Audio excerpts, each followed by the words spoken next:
Salam əziz abituriyentlər. Birinci qrupların din blok imtahanına son bir gün qalıb artıq. Gəlin OTK sınaq imtahanlarında düşmüş isbat suallarının izahına baxaq. Birinci sualımızda ABC düzbucaqlı üçbucağı verib. Şəkildən gördüyünüz kimi deməli AM-i X, MB-ni Y verib və bizə deyir ki, üçbucağın sahəsinin x-y olduğunu isbat edin. Gəlin, ilk öncə bunu tətbiq eləyək ki, bir nöqtədən çevrəyə çəkilən toxranlar bir-birinə nədir? Bərabərdir. Yəni, AM bərabərdir AN-ə. Burada olacaq x. Yenə B nöqtəsindən çevrəyə çəkilən toxranlar bir-birinə bərabərdir. BM bərabər oldu BK-ya. Yəni, bura y-dirsə, o zaman burada y olacaq. Həmçinin C nöqtəsindən də çevrəyə çəkilən toxunanlar CN ilə CK da hər birini bir T ilə işarə edək. İndi gəlin ilk öncə nə edək? İlk öncə Pifaqor teoremini tətbiq edək. Katet AC bizə neçədir bütöv? X üzərinə gəl T. Bunun kvadratı üzərinə gəl. CB kateti T üstə gəl Y bərabərdir hipotenuz X üstə gəl Y-in kvadratına. Pifaqor teoremini yazdım. İndi hər birini müxtəsər vurma düsturu ilə açacağım. Baxın uşaqlar, mən müxtəsər vurma düsturu ilə açdım. Müxtəsər vurma düsturu ilə açandan sonra hər tərəfdən x kvadratları, y kvadratları islah elədim. Nə qaldı bizdə? 2 dənə t kvadrat qaldı. Sonra 2xt qaldı. 2ty qaldı. Bərabərdir 2xy qaldı. Hər tərəfi 2-yə bölə də bilərəm. Bölək və alırıq. Deməli, xt ty bərabərdir xy. Bu şərti aldıq. Bu şərti saxlayaq. İndi nə edəcəyik? Üçbucağın sahə düsturundan istifadə edəcəyik. Düzbucaqlı üçbucağın sahəsi bilirsiniz ki, katetləri hasilinin yarısıdır. Yəni, katetlərimiz x üzərinə gəl t idi. Yəni, AC kateti. Bir də BC kateti. T üstə gəl y idi. Bunları vurub bölürük 2-yə. Bu olacaq bizim üçbucağımızın sahəsi. İndi yuxarını da vurub açsaq, olacaq bu şəkildə. Aşağı da 2 olaraq qalsın. İndi diqqətlə baxın nəyə uşaqlar? T kvadratı, burada da t kvadratı. Xt, burada da xt. Ty, burada da ty. Bu 3 dənə ifadənin yerinə mən nə yaza bilərəm? Xy yaza bilərəm. Gətirib yazıram. Burada bir xy var idi. Bu misalın özündəki. Bir də ki, baxın bu xy. Bölünsün 2. 2 dənə xy bölünsün 2. O da bərabər 2-lər gedir, xy qalır. Yəni, üçbucağın sahəsinin xy olduğunu nə etdik? İsbat etdik. Pifaqor teoremi ilə və düzbucaqlı üçbucağın sahə düsturu ilə. Növbəti sualımızda isbat edin ki, tərəfləri ABC olan üçbucaqda deməli, bir dənə, biz üçbucaq çəkək. ABC və MC medianı çəkilib. Bir MC medianı çəkək. Gəlin uşaqlar, nə edək? Üçbucağı ilk öncə adlandırıram. A, B, C, burada bir K nöqtəsi qoyacağım. Bilirsiniz ki, median düşdüyü tərəfi nə edir? Tən ortadan yarıya bölür. Yəni, burada K nöqtəsi bizdə nə sayılır? Orta nöqtə sayılır. Mən, deməli, baxın, bu orta nöqtədən bir orta xət keçirdirəm. AB tərəfinə paralel. Bir orta xət keçirdim. KM orta xəttdə olsun. KM orta xətdir. Orta xət bilirsiniz ki, paralel olduğu tərəfin nə idi? Yarısıdır. Yəni, A böl 2-yə bərabərdir. Bilirsiniz ki, orta xətdən düşdüyü bu M nöqtəsi də orta nöqtə sayılır. Bu tərəfi də nə edir? Tən ortadan yarıya bölür. B böl 2, B böl 2. İndi baxın, qırmızı ilə rənglədiyim bu üçbucağa diqqət edin. Bu üçbucaq BKM üçbucağı. Bu üçbucaqda üçbucaq bərabərsizliyini tətbiq edək. Baxın, bu MC tərəfi hansı aralıqda yerləşməlidir?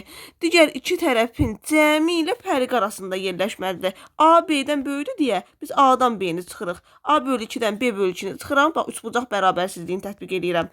Bu tərəfdə də A böl 2 ilə B böl 2-ni toplayıram. Məxrəclər eynidir deyə bir sürətdə yazacağım bunları və məndən də bunu istəyirdi. Deməli, isbat etdim. Nə ilə isbat etdim? Orta xət çəkməklə. Növbəti isbat sualımızda isbat edin ki, düzbucaqlı üçbucağın hipotenuza ətrafında fırlanmasından alınan cismin həcmi bizə hipotenuza çəkilmiş hündürlüyün kvadratı ilə hipotenuzun hasil olsun. Bunu bizdən isbat etmək istəyir. İndi baxın, hipotenuz baxın bu AB-dir. Bu AB ətrafında fırlanmasından alınan cisim Baxın bu olacaq. Fırladandan da burada bir dairə əmələ gələcək. 2 dənə konus əmələ gəlir. Bu birinci konus olsun, bu da ikinci konus olsun. Birinci konus təpəsi A olan, ikinci konus isə təpəsi B olandır. İndi konusun həcmi bilirsiniz ki 3də 1, S oturacaq vurulsun, H ilə tapılacaq. Gəlin birinci konusun və S oturacağı da açıram burada uşaqlar. Pi kvadratı H. Birinci konusda bu V1 yazacağım bura. Buraya isə V2 yazacağım. Birinci konusun baxın radiusu, baxın H-dır. H yazılıb orada. R1 H-a bərabərdir. Həmçinin ikinci konusunda oturacağı eyni oturacaq olduğuna görə R2 də H-a bərabərdir. İndi birinci konusun hündürlüyünü gəlin bir M-lə işarə eləyəcəm. İkincinin də hündürlüyünü N ilə işarə eləyəcəm. Bütün bu hipotenuzun üzərində olduğuna görə bizdə burada yazıram S M üstəgəl N-dir elə. Deməli, hündürlüyü oldu M, bunun hündürlüyü oldu N. İndi gəlin həcmləri hesablayıram. V1 olacaq 3də 1 pi R kvadratı, yəni H-ın kvadratı vurulsun hündürlük də M. Burada pi'mizi 3 verdiyinə görə bu 3'lər gedir, qalır H kvadratı M. İkincinin həcmi 3də 1 vurulsun pi, radiusun yerində H kvadratı, hündürlüyümüz isə N. Burada da yenə pi ilə 3 gedir, qalır H kvadratı N. Və ümumi fiqurun həcmini tapmaq üçün V1 ilə V2-ni toplayacağım. H kvadratı M üzərinə gəl H kvadratı N. Buradan H kvadratını ortaq vuruq çıxartsam M üstəgəl N qalacaq. O da bizdə S-dir axı. Bunun yerinə S-ni nəzərə alsam, olacaq ümumi həcm H kvadratı S. Məndən də bunu isbat etmək istəyirdi.